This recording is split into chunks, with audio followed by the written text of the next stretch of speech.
Hey guys, welcome to Suga's Gallery YouTube channel. இன்னைக்கு நம்ம ரொம்பவே ஈஸியான அண்ட் கலர்ஃபுல்லான ஒரு கிராஃப்ட் தான் பார்க்க போகிறோம். அது என்னன்னு நீங்கள் தெரிஞ்சுக்கிறதுக்கு முன்னாடி Suga's Gallery சேனலை நீங்கள் புதுசாக பார்க்குறீங்க அப்படின்னா இந்த வீடியோக்கு கீழே ரெட் கலரில் இருக்கிற சப்ஸ்கிரைப் பட்டனை கிளிக் பண்ணிவிட்டு பக்கத்தில் இருக்கிற பெல் ஐக்கானையும் கிளிக் பண்ணி ஆளுங்கிற நோட்டிஃபிகேஷனை செலக்ட் பண்ணி வச்சுக்கோங்க. இப்போ கிராஃப்ட் செய்யறதுக்கு தேவையான திங்ஸ் எல்லாமே ரெடி பண்ணியாச்சு. ரொம்பவே ஈஸியாக கிடைக்கக்கூடிய திங்ஸ் தான் இது எல்லாமே. ஃபஸ்ட்டு நான் blue and pink colour paper எடுத்திருக்கேன். இதில் பிங்க் கலரில் மட்டும் 2 சின்ன பீஸ் மட்டும் கட் பண்ணி எடுக்க போகிறேன். இதுக்கு எந்த அளவுமே தேவையில்லை, நமக்கு எந்த சைஸில் வேணுமோ அந்த மாதிரி நம்ம கட் பண்ணி எடுத்துக்கலாம். இப்போ கட் பண்ணி எடுத்ததுக்கப்புறமா அந்த ப்ளூ கலர் பேப்பர் இருக்குல்லவா, அதோட 2 கார்னர்லேயுமே நம்ம இதை பேஸ்ட் பண்ண போகிறோம். அதுக்காக ஃபெவிகால் எடுத்துகிட்டு நம்ம அப்ளை பண்ணிவிட்டு அதை நம்ம பேஸ்ட் பண்ணிடலாம். நல்லா நீட்டாக ஈவனாக இருக்கிற மாதிரி பேஸ்ட் பண்ணிக்கோங்க. அதுக்கப்புறம் இந்த வீடியோவை ஸ்கிப் பண்ணாமல் பாருங்கள், அப்போ தான் நான் எப்படி செய்கிறேன் அப்படிங்கிறது உங்களுக்கு புரியும். இப்போது இதை ஒட்டியாச்சு. இதே கலரில் நான் ஆல்ரெடி இன்னொரு பீஸும் ரெடி பண்ணி வச்சுருக்கேன். அதுக்கப்புறமா red and yellow colour paper எடுத்திருக்கேன். இதுலேயே எல்லோ கலரை நம்ம 2ஆக கட் பண்ணியிருக்கோம். அந்த 2 பீஸில் ஒரு எல்லோ கலர் பேப்பர் மட்டும் எடுத்துகிட்டு அதை நம்ம 2ஆக மடிச்சிக்கலாம். 2ஆக மடித்ததுக்கப்புறமா அதையும் கட் பண்ணி எடுத்துக்கலாம். இப்போது எல்லோ கலரில் நம்ம 3 சின்ன சின்ன பீஸ் ரெடி பண்ணி வச்சுருக்கோம். அதுக்கப்புறமா ரெட் கலர் பேப்பரை 2ஆக மடிச்சுட்டு சின்ன சின்னதாக மடிச்சிருந்தோம் இல்லையா, அதை 2மே 2 கார்னர்லேயும் பெருசாக மடிச்சிருந்ததை மட்டும் சென்டரில் ஒட்டிக்கலாம். இப்போ நான் ஆல்ரெடி ஒட்டி முடிச்சிட்டேன். இந்த மாதிரி நீங்கள் ரெடி பண்ணி வச்சுக்கோங்க. இதை 2ஆக மடிச்சுட்டு நம்ம அதையுமே கட் பண்ணி எடுக்க போகிறோம். நீட்டாக சமமாக இருக்கிற மாதிரி 2 பேப்பராக கட் பண்ணி எடுத்துக்கோங்க.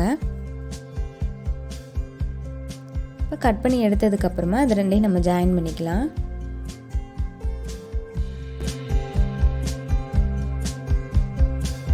அவ்வளோதான், இப்போ இதுவுமே ரெடி ஆயிடுச்சு. அடுத்ததான் நம்ம ஃபஸ்ட்டு ரெடி பண்ணி வச்சுருந்தோம் இல்லையா, அந்த பேப்பர் எடுத்துகிட்டு நம்ம மடித்து எடுத்துக்கலாம். நம்ம மடிக்கிற எல்லா பார்ட்டுமே ஈக்குவலாக இருக்கிற மாதிரி மடித்து எடுத்துக்கோங்க. இப்போ நம்ம அதை மடித்து எடுத்துட்டோம். இது 2 ஈக்குவல் பார்ட்டாக மீண்டும் மடிச்சுக்கலாம். மடித்து நல்லா ப்ரெஸ் பண்ணிடுங்க. அதோட கார்னர் நல்லா ப்ரெஸ் பண்ணால் தான் அது ஸ்டிப்பாக நிற்கும். அதே மாதிரியே நான் இன்னொரு பீஸ் ரெடி பண்ணியிருந்தேன்னு சொன்னேன் அல்லவா, அதையுமே இதே மாதிரி மடிச்சுக்கலாம். மடிச்சுட்டு அந்த 2 பீஸையும் நம்ம ஜாயின் பண்ணிடலாம். பிங்க் கலர் பேப்பர் ஒட்டிருக்கீங்களவா, அது மட்டும் கரெக்டாக பார்த்து ஒட்டுங்க. நம்ம 2 பேப்பர்லேயுமே ஈக்குவலாக இருக்கணும், அப்போ தான் அது வந்து பார்க்குறதுக்கு நீட்டாக இருக்கும். மடித்ததுக்கப்புறமா எக்ஸ்ட்ரா அன்ஈவனாக இருந்தாலுமே அதை கட் பண்ணி எடுத்துருங்க. இதை நம்ம 2ஆக மடிச்சுக்கலாம். மடிச்சுட்டு அதோட கார்னர் மட்டும் நல்லா ப்ரெஸ் பண்ணி விட்டுக்கோங்க. அடுத்ததான் ஒரு நூல் எடுத்துகிட்டு அது சின்ன பீஸாக கட் பண்ணிவிட்டு அந்த சென்டரில் நம்ம கட்டி ரெடி பண்ணி எடுத்துக்கலாம். ரொம்ப டைட்டாலாம் கட்ட தேவையில்லை, ஓரளவுக்கு இருந்தாலே போதும்.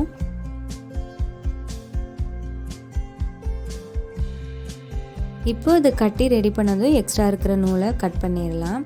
அப்புறம் இந்த இடத்துல மட்டும் ஃபெவிகால் அப்ளை பண்ணிவிட்டு நம்ம பேஸ்ட் பண்ணிடலாம்.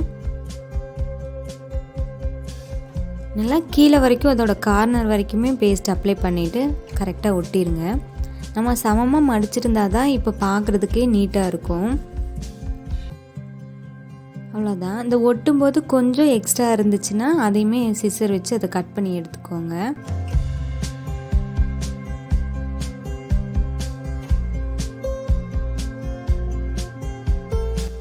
இந்த பேப்பரை நம்ம கட் பண்ணாமல் ஒரே பேப்பராக யூஸ் பண்ணோம் இல்லவா, அதனால ஐஸ்டிக் பத்தலை. அதனால் 2 ஐஸ்டிக்கை நம்ம ஜாயின் பண்ணி ஒட்டிடலாம். ஃபஸ்ட்டு ஒட்டும்போது கஷ்டமாக இருக்கும். நல்லா ப்ரெஸ் பண்ணி விட்டுட்டிங்கன்னா அது நல்லா ஸ்டிஃபாகவே ஒட்டிக்கும். ஐஸ்டிக்கு பதிலாக வேறு ஏதாவது லென்த்தான ஸ்டிக் கிடைச்சாலுமே நீங்கள் ஒட்டிக்கோங்க. இப்போ இன்னொரு பக்கமே இதே மாதிரியே ஃபெவிகால் அப்ளை பண்ணிவிட்டு நம்ம ஐஸ்டிக்கை பேஸ்ட் பண்ணிடலாம். ஃபெவிகால் போட்டதுமே அது நல்லா ஒட்டாது. ஸோ நீங்கள் நல்லா ப்ரெஸ் பண்ணி விட்டுட்டு ஒரு சின்ன கிளிப்பு போட்டு விட்டுருங்க. ஒரு 2 மினிட்ஸ் விட்டுட்டிங்கன்னா அது நல்லா ஒட்டிடும். இந்த மாதிரியே நம்ம இன்னொரு பேப்பர் கட் பண்ணி வச்சுருந்தோம் அல்லவா, அதுவுமே செஞ்சு எடுத்துக்கலாம். ஆனால் இந்த பேப்பர் வந்து ஃபஸ்ட்டு செஞ்சதை விடவே சின்னதாக இருக்கும். இந்த ரெண்டில் உங்களுக்கு எது பிடிச்சிருக்கு அப்படின்னு சொல்லுங்கள். இந்த மாதிரியான நிறைய கிராஃப்ட் வீடியோஸ் எல்லாம் பார்க்கணும் அப்படின்னா சுகாஸ் கேலரி சேனலை சப்ஸ்கிரைப் பண்ணி வச்சுக்கோங்க. இப்போ அதை ரெண்டாக மடித்ததுக்கப்புறமா ஒரு நூல் போட்டுட்டு கட்டிடலாம். அதே ப்ராசஸ் தான் நம்ம ஃபாலோ பண்ணுறோம் அப்படிங்கிறதுனால உங்களுக்கு நான் ஸ்பீடாக காட்டுறேன். புரியலைனாலும் கமெண்ட்டில் சொல்லுங்கள், அடுத்த வீடியோவில் நான் சேஞ்ச் பண்ணிக்கிறேன். இப்போ இதை பேஸ்ட் பண்ணியாச்சு. ஒரு கிளிப் போட்டுட்டு 2 மினிட்ஸ் காய வச்சு எடுத்து வச்சுருக்கேன். இப்போ இதை ஓப்பன் பண்ணி பார்க்கலாம். ரொம்பவே சூப்பராக கிடச்சிருக்கு நமக்கு இந்த ஃப்ளவர்.